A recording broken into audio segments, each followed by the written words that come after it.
Hello नमस्कार दोस्तों, मेरा नाम है हर्ष और मेरी क्लास राजनीतिक विज्ञान में आपका स्वागत है। मैं आपको पढ़ा रहा था इसका पिछला चैप्टर न्यायपालिका के बारे में मैंने आपको पढ़ा दिया था, और जो चैप्टर 6 था 11वीं क्लास की बुक का। और इसी बुक का जो बुक फर्स्ट है, भारत का संविधान सिद्धांत तथा व्यवहार, इसी बुक का मैं 7वां चैप्टर जो है संघवाद, वो मैं स्टार्ट करने जा रहा हूँ। ज़्यादा टाइम वेस्ट नहीं करूँगा क्योंकि टाइम हमारे पास कम है। मैं चाहता हूँ कि इसी वीडियो में ये चैप्टर मैं आपको कंप्लीट करवा दूँ। ठीक है, तो इसी बुक का जो 7वां चैप्टर है वो है संघवाद। ठीक है, जिसे हम इंग्लिश में फेडरलिज्म कहते हैं। ठीक है, बहुत छोटा सा चैप्टर है, बस ध्यान से समझना।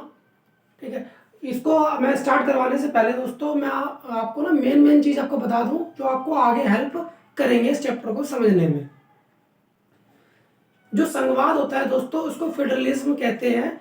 और संघ को अंग्रेजी भाषा में बोलते हैं हम क्या, फेडरेशन। संघ को हम अंग्रेजी भाषा में फेडरेशन बोलते हैं। लेकिन जो भारत का संविधान है, क्योंकि हम इसमें ज़्यादातर भारत के संविधान के बारे में ही, और भारत की जो संविधान की संघीय विशेषताएं हैं, जो जिस आधार पर भारत को संघ कहा गया है, उसके बारे में ही पढ़ेंगे। लेकिन भारत के संविधान में भारत को फेडरेशन ना कहकर क्या कहा गया है, यूनियन कहा गया है। बस आपको सबसे पहले ये ध्यान रखना है। ठीक है, आपका 50% ये चैप्टर कंप्लीट हो जाएगा अगर आपको ये ध्यान है कि भारत को भारतीय संविधान में संघ की जगह यूनियन कहा गया है और कहना चाहिए क्या, फेडरेशन। ठीक है, चलो मैं स्टार्ट करता हूँ। टोटल मैं आपको इसमें 7-8 क्वेश्चन करवाऊंगा। तो पहला क्वेश्चन हमारा इसमें यही बनता है कि संघवाद जो होता है वो क्या होता है, संघवाद की परिभाषा क्या है। आप देख रहे हैं चैप्टर का नाम ही संघवाद है। ठीक है, चैप्टर का नाम क्या है, संघवाद। तो यह हमें पता होना चाहिए कि संघवाद बेसिकली होता क्या है। दोस्तों, संघवाद की जो परिभाषा है वो ये होगी कि किसी राष्ट्र में यानी कि किसी देश में अलग अलग इकाइयों की व्यवस्था संघवाद कहलाती है। अलग अलग इकाइयों की व्यवस्था संघवाद कहलाती है, यानी कि केवल एक सरकार ना हो, अलग अलग सरकारें उसमें होनी चाहिए, उसको हम संघवाद कह देते हैं। ठीक है, तो इसमें हम पहला क्वेश्चन यही था, संघवाद किसे कहते हैं, मैंने बता दिया कि अलग अलग इकाई, किसी भी देश में अलग अलग इकाइयों की व्यवस्था संघवाद कहलाती है। ठीक है, आगे बढ़ते हैं दूसरे क्वेश्चन की तरफ। दूसरा क्वेश्चन हमारा है कि संघवाद मैंने आपको संघवाद की परिभाषा बताई अभी कि संघवाद जो होता है अब उसकी विशेषताएं क्या है, उसमें क्या क्या होना चाहिए कि हम किसी देश को कह सकते हैं ये एक संघ है, इसमें संघीय व्यवस्था पाई जाती है, किस आधार पर हम कहें। तो उसमें ऐसा कुछ विशेष फीचर्स होने चाहिए, कुछ ऐसे तत्व होने चाहिए जिसके आधार पर हम कह दें कि यह एक संघ है। ठीक है, यानी कि उसमें संघीय व्यवस्था उजागर होती हो। ठीक है, तो इस पॉइंट्स में पढ़ेंगे हम इसकी विशेषताएं संघवाद की, कि संघवाद की विशेषताएं क्या होती है। तो पहला है जैसे अलग अलग इकाइयां, क्या है, अलग अलग इकाइयां। ठीक है, संघवाद में क्या होता है कि अलग अलग इकाइयों की व्यवस्था की जाती है। ठीक है, एक केंद्र सरकार होती है और एक राज्य सरकार होती है। तो एक सरकार नहीं होती, एक से अधिक सरकारें उसमें होती है। ठीक है, अब ऐसे ही देखो दूसरा पॉइंट है इसमें कि शक्तियों का बंटवारा। दूसरा पॉइंट क्या है, शक्तियों का बंटवारा। जहां संघवाद होता है, जिस भी देश में संघवाद है, इसको भी हम संघ कह रहे हैं, वहां पर सभी सरकारों में शक्तियों का बंटवारा होना निश्चित होता है। यही संघवाद की दूसरी विशेषता होती है। ठीक है, क्या होता है कि शक्तियों को बांट दिया जाएगा अलग अलग सरकारों में। ठीक है, उनके काम के हिसाब से। तीसरा है कठोर एवं लिखित संविधान। तीसरी विशेषता इसकी होगी कि इसमें क्या होता है कि कठोर संविधान होता है और एक लिखित संविधान होता है। ठीक है, किसी भी देश का अगर संविधान लिखित है और प्लस कठोर है, उसमें आसानी से हम संशोधन नहीं कर सकते, तो हम उसको क्या बोलेंगे, वो एक संघ कहलाएगा अगर वो तीसरी विशेषता पूरी कर रहा है। चौथी विशेषता पढ़ते हैं। चौथी विशेषता है इसमें न्यायपालिका की सर्वोच्चता। ठीक है, मैं बता दूं, शक्तियों का बंटवारा इसलिए किया जाता है ताकि सरकारों में आपसी मतभेद न हो। अगर एक ही शक्ति रहेगी, एक ही को शक्ति हम सौंप देंगे तो आपसे मतभेद हो सकता है वो मनमानी करने लग जाए। तो सभी चीजों को ध्यान में रखकर ऐसा किया गया है। चौथा पढ़ रहे थे हम, न्यायपालिका की सर्वोच्चता। संघवाद की चौथी विशेषता होगी कि न्यायपालिका कैसी होगी, जो हमारा न्यायालय है, जो हमारा कोर्ट है, वो कैसा होगा, एक स्वतंत्र होगा और निष्पक्ष होगा, ताकि वो आपसी विवादों का, केंद्र सरकार और राज्य सरकार के बीच जो भी आपसे विवाद होंगे उसका निपटारा आसानी से कर सके, निष्पक्ष तरीके से कर सके। ठीक है। पांचवा है दो सदनीय व्यवस्था, यानी कि दो सदन की व्यवस्था उसमें होगी। क्या होगी, दो सदन। किसी भी देश की विधायिका में अगर वो संवाद है, यानी कि उसको अगर संघ कहा गया है, तो दो सदन होना अनिवार्य है। दो सदन मतलब एक सदन तो राज्य का प्रतिनिधित्व कर रहा है और एक पूरे भारत का, यानी कि पूरे राष्ट्र का प्रतिनिधित्व करेगा। तो दो सदन में होंगे। आगे पढ़ाऊंगा, क्लियर हो जाएगा आपको। छठा है दोहरी न्यायपालिका, दोहरी नागरिकता। संघवाद की छठी विशेषता क्या है कि दोहरी नागरिकता होगी, यानी कि दो नागरिकताएं वहां पर चलेंगी, केंद्र की अलग और राज्य सरकार की अलग नागरिकता। जो भी इसमें नागरिक रह रहे हैं देश में, उनको अलग अलग नागरिकता प्रदान की जाएगी। ये होगी दोहरी नागरिकता। सातवीं विशेषता पढ़ते हैं। सातवीं में ये कहता है कि केंद्र तथा राज्यों के अलग अलग संविधान। क्या होगा कि केंद्र तथा राज्यों के अलग अलग संविधान होंगे। केंद्र का संविधान अलग होगा और राज्यों का संविधान अलग होगा, जैसे कि हमें अमेरिका जैसे देशों में देखने को मिलता है। ठीक है। तो ये 7 विशेषता मैंने आपको बता दी संघवाद की। पहली मैंने बताई अलग अलग इकाइयां होंगी। दूसरी बताई शक्तियों का बंटवारा किया जाएगा सरकारों के बीच। तीसरा है कठोर एवं लिखित संविधान होगा। चौथा है न्यायपालिका की सर्वोच्चता होगी उसके अंदर। दो सदन की व्यवस्था होगी। छठा है दोहरी नागरिकता होगी। सातवां है केंद्र तथा राज्यों के अलग अलग संविधान होंगे। उम्मीद है दोस्तों संघवाद की आपको विशेषताएं क्लियर होगी होंगी। ये समझना बहुत जरूरी है, वरना आप आगे का कंसेप्ट इसको समझ नहीं पाओगे। ठीक है, आगे बढ़ते हैं। ये दूसरा मैंने आपको क्वेश्चन करवा दिया एक तरह से, संघवाद की विशेषता क्या होती है। 7 विशेषता मैंने आपको उसकी बता दी। आगे बढ़ते हैं। भारत को मैंने आपको बताया था कि भारत को एक संघ कहा गया है। क्या है, भारत एक संघ है। जैसे अमेरिका एक संघ है ना, ऐसे भारत भी एक संघ है। तो भारत के संघीय व्यवस्था की विशेषताएं क्या होंगी। देखो संघवाद की विशेषता मैंने आपको बता दी। आपको पता है कि दोहरी नागरिकता होनी चाहिए। ठीक है, अलग अलग इकाइयां उसमें होंगी। ठीक है, कठोर लिखित संविधान होगा। न्यायपालिका कैसी होगी, सर्वोच्च होगी, यानी कि न्यायपालिका की सर्वोच्चता उसमें मेन होगी। ठीक है, केंद्र और राज्य का अलग संविधान होंगे। तो इसी तरीके अगर भारत एक संघ है तो भारत की संघीय व्यवस्था की विशेषता क्या है। ठीक है, तो मैं बताता हूं। पहला है अलग अलग इकाइयां। पहली विशेषता तो भारत के अंदर यही है कि अलग अलग इकाइयां हैं। भारत को 28 राज्यों और केंद्र शासित प्रदेशों में बांटा गया है। ठीक है, तो अलग अलग इकाइयां हैं उसके अंदर। दूसरा, शक्तियों का बंटवारा। क्या किया गया है, भारत में केंद्र तथा राज्य सरकार, 2 सरकारें चलती हैं। ठीक है, तो इन दोनों सरकारों में क्या किया गया है, शक्तियों का बंटवारा इसमें किया गया है, ताकि आपसी मतभेद ना हो कानून बनाने को लेकर। अब शक्तियों का बंटवारा किया गया है। शक्तियों का बंटवारा करने में भी 3 मेथड इसमें अपनाए गए हैं, यानी कि 3 सूचियां बना दी इन्होंने, गवर्नमेंट ने संविधान के अंदर। क्या, एक बना दी केंद्रीय सूची, इसे हम संघ सूची कहते हैं।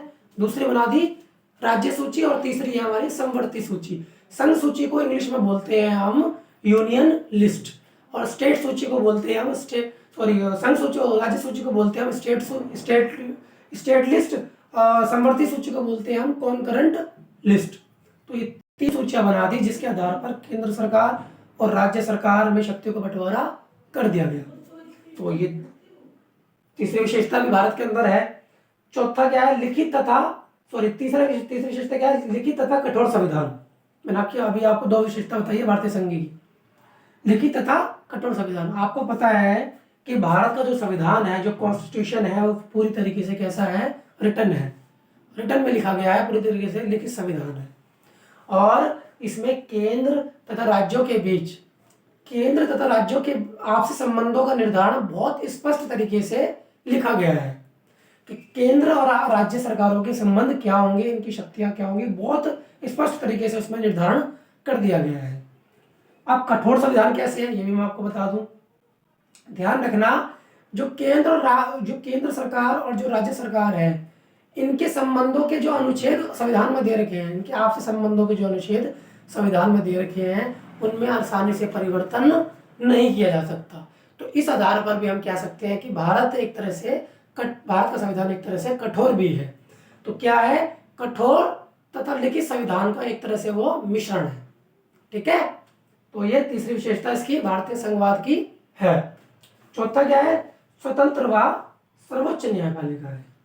न्यायपालिका कैसी है, सर्वोच्च है और स्वतंत्र है।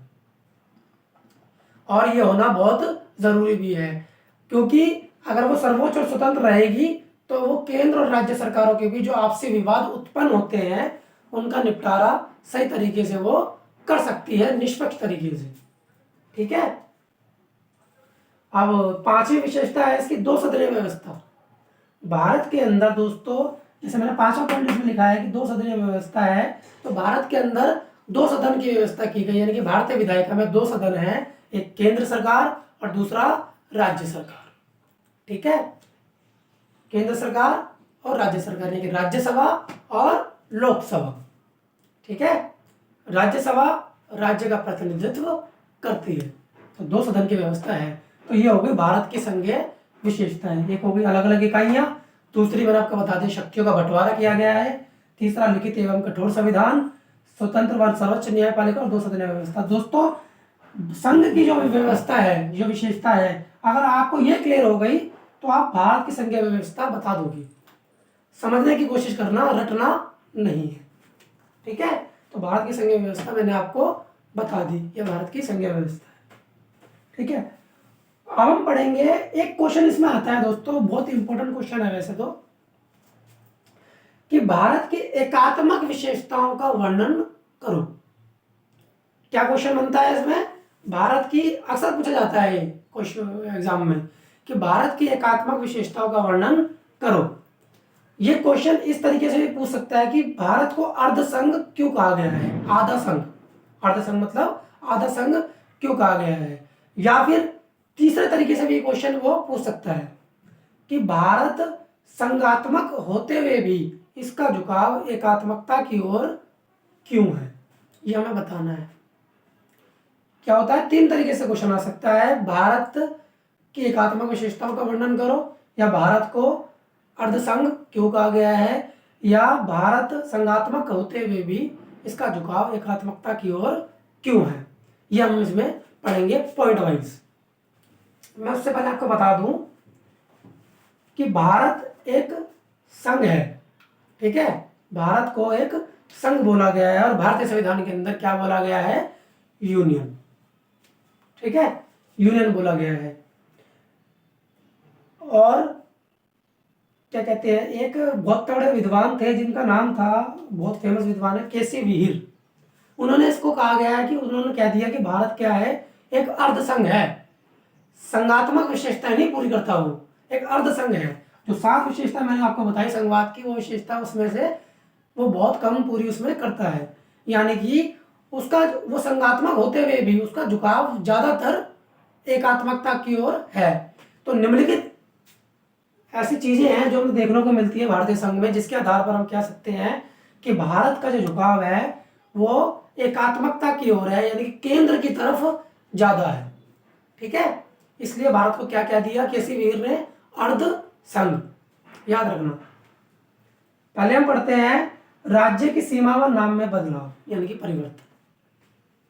दोस्तों मैं आपको बता दूं, इसका पहला हेडिंग यानी कि पहला पॉइंट यही बन जाता है जो इसकी एकात्मक विशेषता को दर्शाता है कि भारत की सीमा और नाम में परिवर्तन केंद्र सरकार साधारण बहुमत से आसानी से कर सकती है।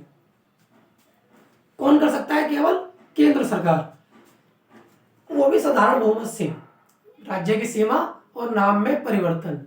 लेकिन अगर देखा जाए, क्योंकि अमेरिका एक संघ है, ठीक है ना, अमेरिका भी एक संघ है, वो ऐसा नहीं कर सकती। वहां पर केंद्र सरकार राज्य की सीमा और नाम में परिवर्तन बिल्कुल भी नहीं कर सकती, क्योंकि ज्यादातर शक्तियां वहां पर किसके पास है, राज्य सरकारों के पास। शक्तियों का बंटवारा वहां भी करा गया है, शक्ति पृथक्करण का सिद्धांत वहां भी अपनाया गया है, ठीक है ना, वो भी एक संघ है। लेकिन भारत, इससे जाहिर होता है कि भारत का जो झुकाव है वो एकात्मकता की ओर है, क्योंकि केंद्र सरकार राज्य की सीमा और नाम में परिवर्तन साधारण बहुमत से आसानी से कर सकती है।